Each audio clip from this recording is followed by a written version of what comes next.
Hello viewers, welcome to my today's class. আজকে আমি তোমাদের সঙ্গে শেয়ার করব ক্লাস 6-এর ফ্রাগ্রেন্স নামক যে ওয়ার্কবুকটি রয়েছে সেই ওয়ার্কবুকের নাম্বার 1 রিভিশন লেসনের অ্যাক্টিভিটি 3। এর আগে আমি অ্যাক্টিভিটি 1 এবং অ্যাক্টিভিটি 2 সমাধান করে দেখিয়েছি। যদি তুমি সেটি না দেখে থাকো তাহলে তার লিঙ্ক তুমি নিচে ডিসক্রিপশনে পেয়ে যাবে। তো এখানে বলা হয়েছে, দেখো এখানে বলা হয়েছে identify the common gender and the neutral gender. এখানে বলা হলো যে কমন জেন্ডার এবং নিউট্রাল জেন্ডারকে চিহ্নিতকরণ করো, put them in the appropriate column, এবং সেগুলিকে তাদের উপযুক্ত সারণীতে বসাও। One is done for you, তোমাদের জন্য একটি করে দেওয়া হয়েছে। তাহলে তুমি দেখতে পাচ্ছ যে এখানে কতগুলি নাউন দেওয়া হয়েছে এবং সেগুলিকে নিচের যে টেবিলটি দেওয়া রয়েছে সেই টেবিলে তাদের জেন্ডার অনুযায়ী সেগুলোকে বসাতে বলা হয়েছে। তাহলে অ্যাক্টিভিটিটি করার আগে আমরা অবশ্যই জেন্ডার সম্পর্কে জেনে নেব, যাতে করে এই টেবিলটিকে ফিল আপ করতে আমাদের অসুবিধা না হয়, আমরা নির্ভুলভাবে যাতে এটিকে সমাধান করতে পারি। তাহলে চলো তাহলে আমরা জেন্ডার সম্পর্কে জেনে নিই। ভিডিওটি শুরু করার আগে বলে দিই, myself Yasin Arafat and you are watching WBA learning. Let's get started.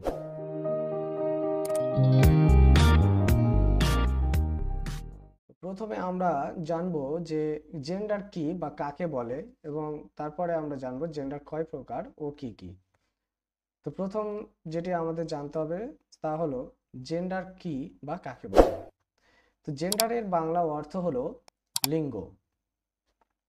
বাক্যে ব্যবহৃত নাউন বা প্রোনাউনটি স্ত্রী, পুরুষ, ক্লিব না উভয় লিঙ্গ তা নির্ধারণ করে জেন্ডার। তারপরে আমাদের জানা দরকার যে জেন্ডার কয় প্রকার ও কি কি। তাহলে জেন্ডার সাধারণত জেন্ডার বা লিঙ্গ 4 প্রকার। এখানে তোমাদের একটি ছকের মাধ্যমে সেটিকে দেখানো হয়েছে। তো প্রথম ভাগটির নাম হচ্ছে ম্যাসকিউলিন জেন্ডার, যার বাংলা হচ্ছে পুরুষ লিঙ্গ, এবং দ্বিতীয়টি হচ্ছে ফেমিনাইন বা স্ত্রীলিঙ্গ, আর তৃতীয় নাম্বার হচ্ছে কমন জেন্ডার বা উভয় লিঙ্গ, এবং চতুর্থটি হচ্ছে নিউট্রাল জেন্ডার বা ক্লিবলিঙ্গ। তাহলে এতক্ষণ আমরা জেন্ডারের শ্রেণী বিভাগ দেখলাম। এবার এই প্রত্যেকটি বিভাগের সংজ্ঞা বা কাকে বলে আমাদের জানা দরকার, নচেত আমরা ওই অ্যাক্টিভিটিটি সমাধান করতে পারবো না। তো চলো তাহলে আমরা প্রত্যেক প্রকারের কাকে বলে জেনে নিই। প্রথমে রয়েছে ম্যাসকিউলিন জেন্ডার বা পুরুষ লিঙ্গ।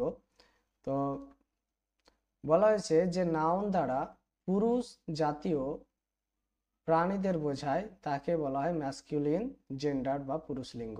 যেমন দেখো কিং, ফাদার, বয় এটসেট্রা, অর্থাৎ এগুলি প্রত্যেকটি পুরুষ জাতিকে নির্দেশ করে, তাই এগুলি হচ্ছে কি যে ম্যাসকিউলিন জেন্ডার। তারপরেরটা হচ্ছে ফেমিনিন জেন্ডার। ফেমিনিন জেন্ডার হলো যে নাউন দ্বারা স্ত্রী জাতীয় প্রাণীদের বোঝায় তাকে ফেমিনিন জেন্ডার বা স্ত্রীলিঙ্গ বলে। উদাহরণ দেখে নাও যে কুইন, মাদার, গার্ল, এই প্রত্যেকটি নাউনই হচ্ছে স্ত্রীলিঙ্গ, তাই এটি হচ্ছে ফেমিনিন জেন্ডার। এরপরে যেটি রয়েছে কমন জেন্ডার। কমন জেন্ডার হলো যে নাউন দ্বারা স্ত্রী ও পুরুষ উভয় জাতিকেই বোঝায় তাকে কমন জেন্ডার বা উভয় লিঙ্গ বলে।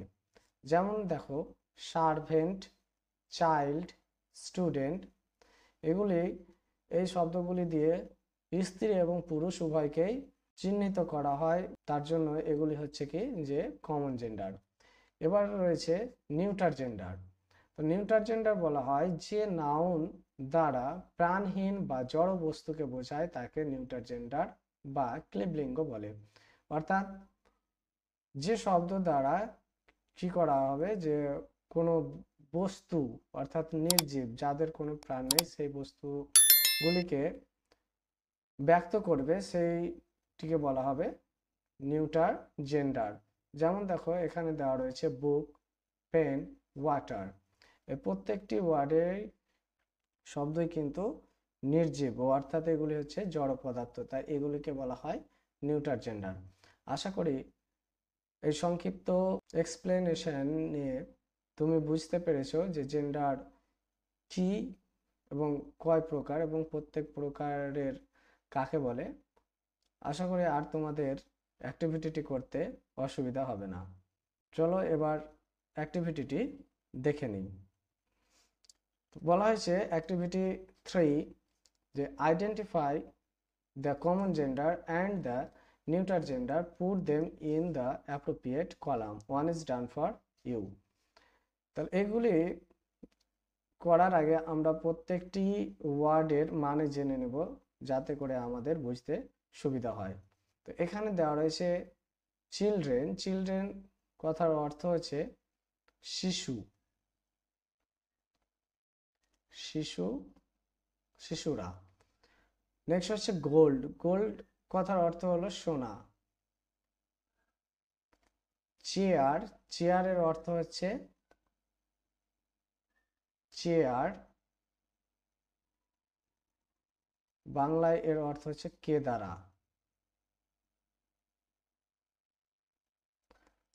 তারপরে রয়েছে ফ্রেন্ড। ফ্রেন্ড মানে হচ্ছে বন্ধু। তারপরে রয়েছে টিচার। টিচারের অর্থ হলো শিক্ষক, শিক্ষক বা শিক্ষিকা।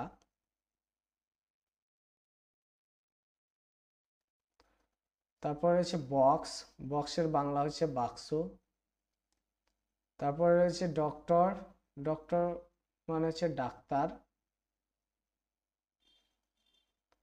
গ্লাস। গ্লাস মানে হচ্ছে গ্লাস বা কাঁচ। তারপর এটা হচ্ছে প্যারেন্টস মানে হচ্ছে পিতামাতা।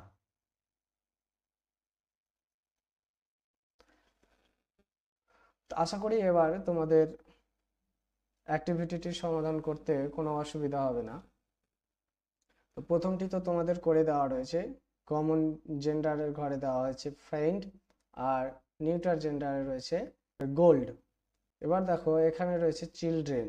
চিলড্রেন আমরা কি করি, পুরুষ স্ত্রী সকলকেই বোঝায়, তার জন্য চিলড্রেনটি হবে কমন জেন্ডার। তো আমরা এখানে চিলড্রেন কথাটি লিখে দেব, চিলড্রেন। তারপরে দেখো রয়েছে চেয়ার। চেয়ার হচ্ছে একটি নির্জীব বস্তু। তো আমরা আগে জানলাম যে যে নাউন দ্বারা কোনো জড় পদার্থকে বোঝায় তাকে বলা হয় নিউটার জেন্ডার। তো এখানে চেয়ারটি হবে নিউটার জেন্ডারের ঘরে। তো আমরা এখানে চেয়ার কথাটা লিখে দেব। নেক্সট দেখো তারপরে রয়েছে ফ্রেন্ড। ফ্রেন্ড মানে হচ্ছে বন্ধু। তাহলে ফ্রেন্ডটা তো এখানে কমন জেন্ডারে দেওয়া রয়েছে আগে থেকেই। তারপরে আছে টিচার। টিচার মানে হচ্ছে শিক্ষক বা শিক্ষিকা। তাহলে আমরা অর্থ দেখে বুঝতে পারছি যে এটা কোন ঘরে বসবে। তাহলে এটা হবে কমন জেন্ডারের ঘরে। তাহলে লিখে দেবো আমরা টিচার।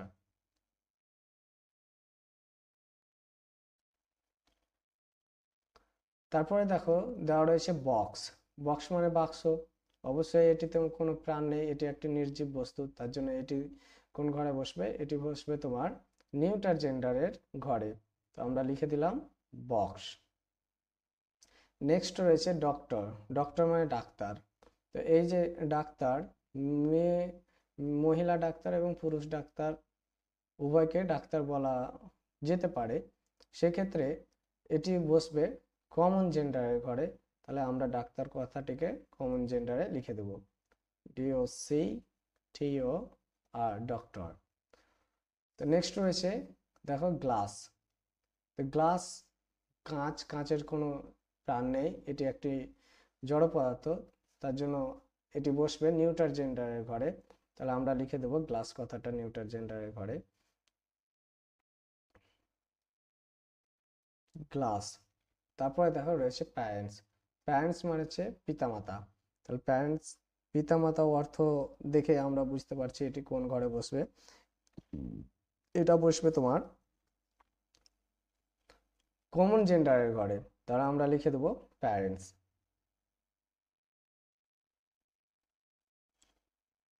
এটি ছিল ক্লাস 6-এর ফ্র্যাগ্রেন্সের পেজ নাম্বার 1-এর রিভিশন লেসনের অ্যাক্টিভিটি 3। যদি ভিডিওটি ভালো লাগে তবে অবশ্যই বন্ধুদের সঙ্গে শেয়ার করবে এবং ভিডিওটি সম্পর্কে মতামত অবশ্যই কমেন্ট করে জানাবে। Thanks for watching, keep watching and keep learning.